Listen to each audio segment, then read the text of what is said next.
Assalamualaikum warahmatullahi wabarakatuh. Waalaikumsalam warahmatullahi wabarakatuh. Selamat pagi anak-anak. Pagi. Bagaimana kabar kalian hari ini? Alhamdulillah baik.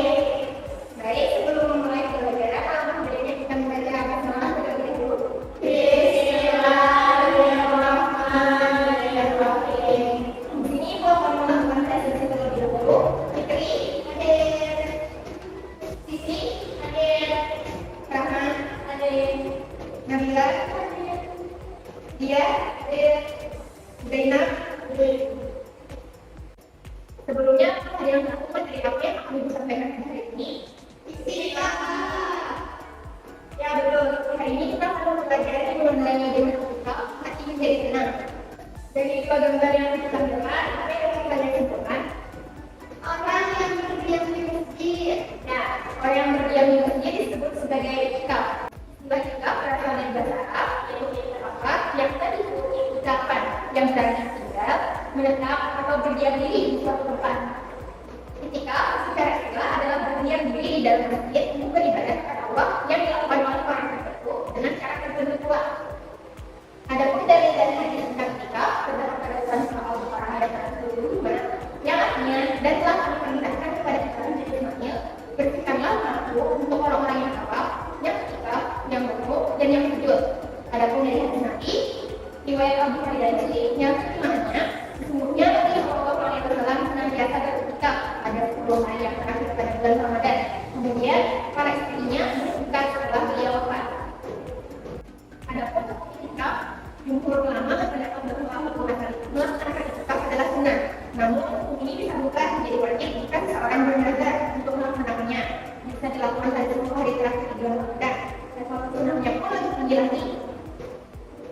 Rukun itikaf terbagi menjadi dua. Yang pertama niat, yaitu menyengaja untuk beritikaf. Yang kedua berdiam diri di masjid sekurang-kurangnya selama 5 menit sholat. Adapun syarat-syarat itikaf terbagi menjadi 5. Yang pertama azan, yang kedua balighul majlis, yang ketiga suci dari haid dan nifas, yang keempat zakat, dan yang terakhir yaitu suci dari hadas besar. Ada 9 hal yang berkata itikaf. Yang pertama tidak, yang kedua haid, yang ketiga nifas, yang keempat zakat, yang kelima keluar sperma, yang keenam melakukan sengaja, yang ketujuh berhubungan sama istri, yang kedelapan keluar masjid tanpa uzur, yang kesembilan yaitu keluar masjid untuk memenuhi kewajiban yang bisa ditunda. Adapun hal-hal yang diperbolehkan ketika itikaf, yang pertama mengisi rambut dan merapikannya, yang kedua menerima tamu dan mengantarkannya ke pintu masjid, yang ketiga keluar masjid untuk keperluan yang tidak bisa ditunda seperti buang hajat atau keluar dalam keadaan. Yang keempat yaitu makan dan minum di dalam masjid yang tetap memelihara menjaga kebersihan dan kemuliaan di masjid. Ada 5 amalan yang dianjurkan ketika itikaf. Yang pertama sholat, yang kedua berzikir, yang ketiga bersolawat, yang keempat memperbanyak membaca Al-Quran, dan yang terakhir yaitu mengurangi hubungan dengan orang banyak. Baiklah, ada yang ingin ditanyakan sebagai materi pembelajaran kita pada hari ini? Jika tidak ada, ibu telah membuat tulis yang mana kalian bisa menjawab di sini secara bersama-sama.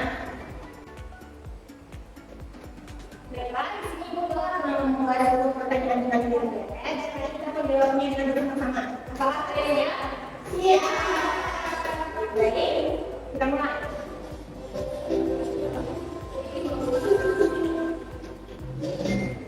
Pertanyaan pertama, apa pengertian itikaf secara bahasa?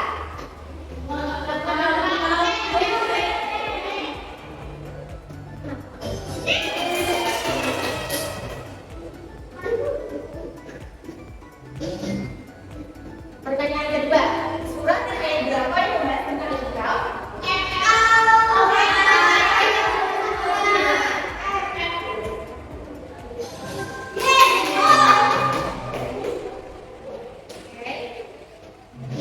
Pertanyaan ketiga, apa hukum asal dari itikaf?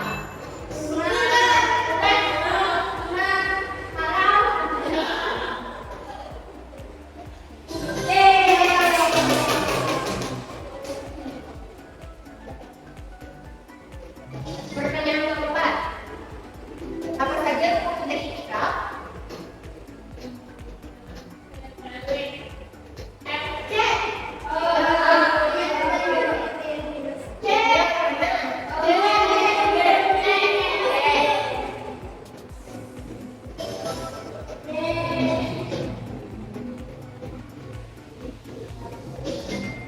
Pertanyaan kelima, yang membatalkan kita kecuali makan dan minum.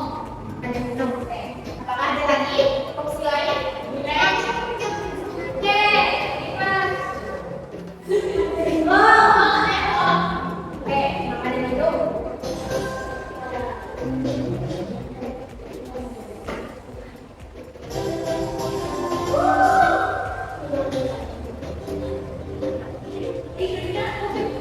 Silakan ya, pilih dari 5 tersebut. 5 yang ini. Ya.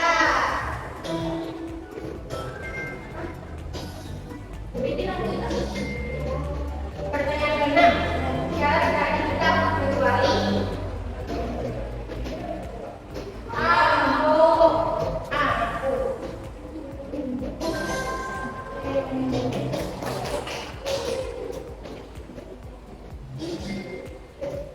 pertanyaan kedua, hal apa yang memudahkan kita? Makan dan minum. Makan dan minum.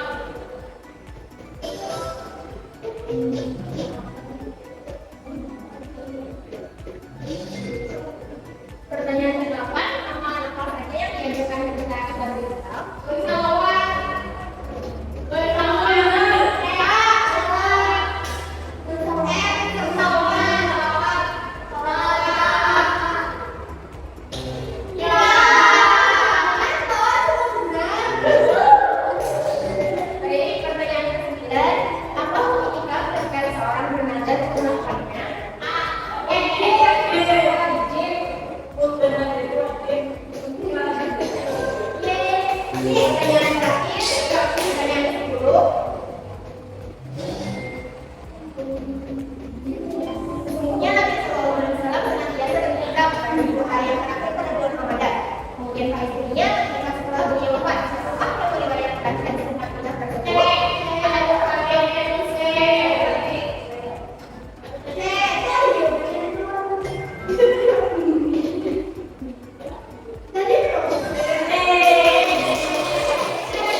Jadi, ibu akan bertanya kepada kalian semua.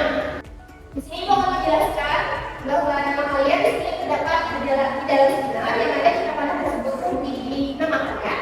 Maka kalian akan menjawab pertanyaan yang kami berikan. Berarti, kita uji siapa yang akan menjawab pertanyaan yang kami berikan nantinya.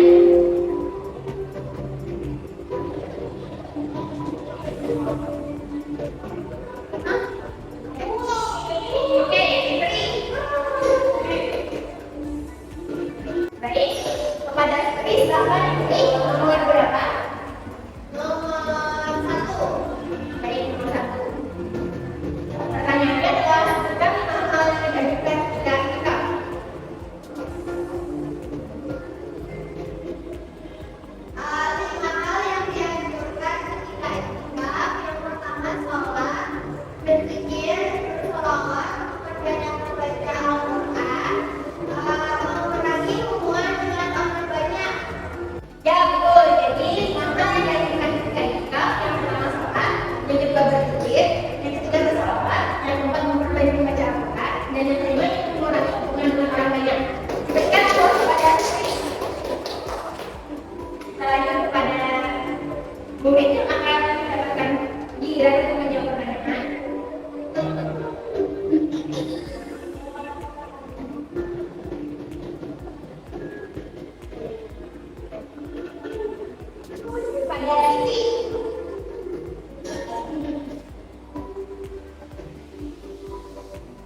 secara bahasa berarti tinggal menetap atau berdiam diri di suatu tempat. Sedangkan menurut Islam adalah berdiam diri di mana jadi beribadah kepada Allah yang dilakukan oleh orang tertentu dengan cara tertentu. Hikmah dari kitab adalah mendatangkan ketenangan dan kebersamaan hati, muhasabah diri, menghidupkan kembali hati dengan segala melaksanakan ketaatan dan ibadah kepada Allah, menjauhi kehidupan kehidupan dunia dan fokus beribadah untuk kehidupan akhirat. Baiklah, untuk pembelajaran hari ini, ucapkan terima kasih banyak atas perhatian kalian selama mengikuti pembelajaran hari ini. Kita tutup kelasnya dengan membaca doa kafaratul majlis. Bismillahirrahmanirrahim. Subhanallahumma wa bihamdika asyhadu an la ilaha illa anta astaghfiruka wa atubu ilaik. Sekian pembelajaran kita hari ini. Wassalamualaikum warahmatullahi wabarakatuh.